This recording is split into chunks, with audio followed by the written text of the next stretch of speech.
Hello friends, आज हम water hardness of water ये चैप्टर देखेंगे। हार्डनेस ऑफ वाटर, वाटर के दो टाइप पड़ते हैं, एक हार्ड वाटर एक सॉफ्ट वाटर। हार्ड वाटर में क्या कंटेन होता है? हार्ड वाटर में डिजॉल्व सॉल्ट होते हैं और सॉफ्ट वाटर में डिजॉल्व सॉल्ट नहीं होते। डिजॉल्व सॉल्ट यानी कैल्शियम और मैग्नीशियम। हार्ड वाटर में कैल्शियम और मैग्नीशियम होते हैं और सॉफ्ट वाटर में नहीं। उसके बाद हार्ड वाटर की क्लीनिंग प्रॉपर्टी अच्छी नहीं होती, बट सॉफ्ट वाटर की उसके कंपेयर अच्छी होती है। क्लीनिंग प्रॉपर्टी अच्छी होती है सॉफ्ट वाटर की। उसके बाद हार्ड वाटर को फर्दर दो टाइप में डिवाइड किया जाता है, एक टेम्पररी हार्डनेस और परमानेंट हार्डनेस। टेम्पररी हार्डनेस को ही हम कार्बोनेट हार्डनेस कहते हैं और परमानेंट हार्डनेस को हम नॉन कार्बोनेट हार्डनेस कहते हैं। उसके बाद टेम्पररी हार्डनेस किसके कारण होती है? कैल्शियम और मैग्नीशियम। और परमानेंट हार्डनेस किसके कारण होती है? क्लोराइड, सल्फाइड, नाइट्रेट के कारण। उसके बाद टेम्पररी हार्डनेस इजीली रिमूव होती है, ये मतलब हम बॉईल करने से ये टेम्पररी हार्डनेस रिमूव हो जाती है, मगर परमानेंट हार्डनेस वैसे नहीं होती, इजीली रिमूव नहीं होती, बॉईल करने से ये रिमूव नहीं होती। इसलिए हमें कुछ प्रोसेस करना अपने पड़ते, कुछ मेथड से ये रिमूव होती है, जैसे कि zeolite method, ion exchange method. उसके बाद हमें टोटल हार्डनेस पूछा गया होगा, तो क्वेश्चन में टोटल हार्डनेस पूछा है तो हम क्या करेंगे? Temporary hardness plus permanent hardness करेंगे। टेम्पररी हार्डनेस, उसके बाद यूनिट ऑफ हार्डनेस क्या है? ये टेम्परेरी और परमानेंट दोनों के भी ये यूनिट है।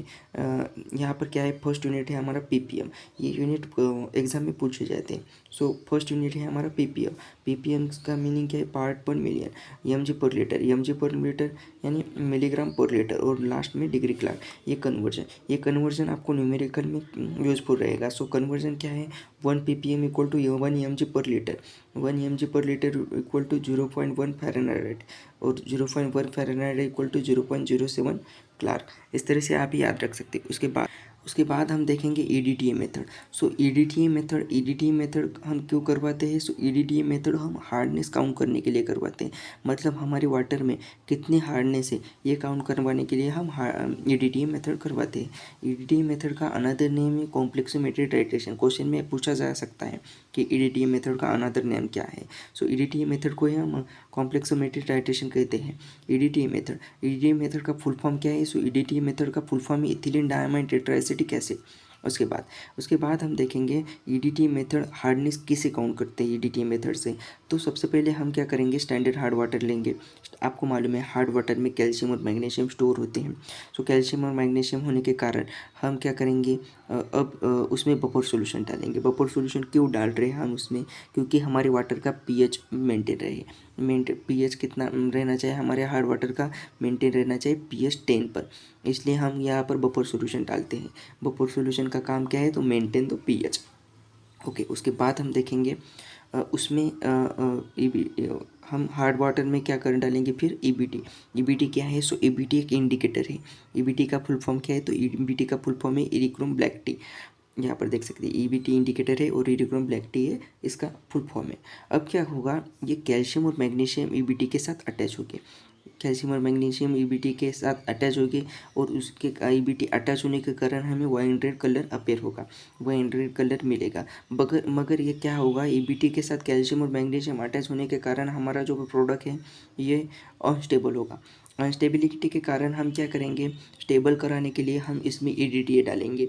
ईडीटीए के साथ टाइट्रेट करने के बाद हमारा प्रोडक्ट स्टेबल होगा और ये ईबीटी बाहर निकल जाएगा। ईडीटीए इस कैल्शियम और मैग्नीशियम के साथ जुड़ेगा और ईबीटी बाहर जाएगा और हमारा प्रोडक्ट स्टेबल होगा और लास्ट में हमें ब्लू कलर अपीयर होगा। इस तरह से हम ईडीटीए मेथड करवाते हैं। उसके बाद हम करेंगे डिटर्मिनेशन ऑफ अल्केनिटी। ये डिटर्मिनेशन ऑफ अल्केनिटी ये प्रोसेस हम देखेंगे। इसमें आपको दो इंडिकेटर याद रखने होंगे, फिनोप्थिलीन एंड मिथिल ऑरेंज। सबसे पहले हम क्या करेंगे? अल्कलाइन सैंपल लेंगे। अल्कलाइन सैंपल लिया, उसके में 2 ड्रॉप डालेंगे फिनोप्थिलीन के। ये प्रोसेस आपको एग्जाम में पूछी जा सकती है। अल्कलाइन सैंपल लेंगे, इसमें 2 ड्रॉप डालेंगे फिनोप्थिलीन के। फिनोप्थिलीन के ड्रॉप डालने के बाद हमें कौन सा कलर अपेयर होगा? पिंक कलर अपेयर होगा। उसके बाद हम क्या करेंगे? ये इसका टाइट्रेशन करेंगे एसिड के साथ। टाइट्रेशन करने के बाद क्या होगा? ये पिंक कलर जो आया था ये डिसअपियर होगा। डिसअपियर होने के बाद हम फिर से यहाँ पर 2 ड्रॉप डालेंगे मिथिल ऑरेंज के। मिथिल ऑरेंज के ड्रॉप डालने के बाद ये हमें कलर कौन सा मिलेगा? येलो कलर अपीयर होगा। सो येलो कलर का टाइट्रेशन करेंगे फिर से एसिड के साथ टाइट्रेट करने के बाद हमें रेड कलर अपीयर होगा। इस तरीके से डिटर्मिनेशन अल्केनिटी ये प्रोसेस है। ये शॉर्टकट मेथड आपको याद रखनी होगी, इस तरह से आप एग्जाम में लिख सकते हैं। So thank you for watching this video और अगले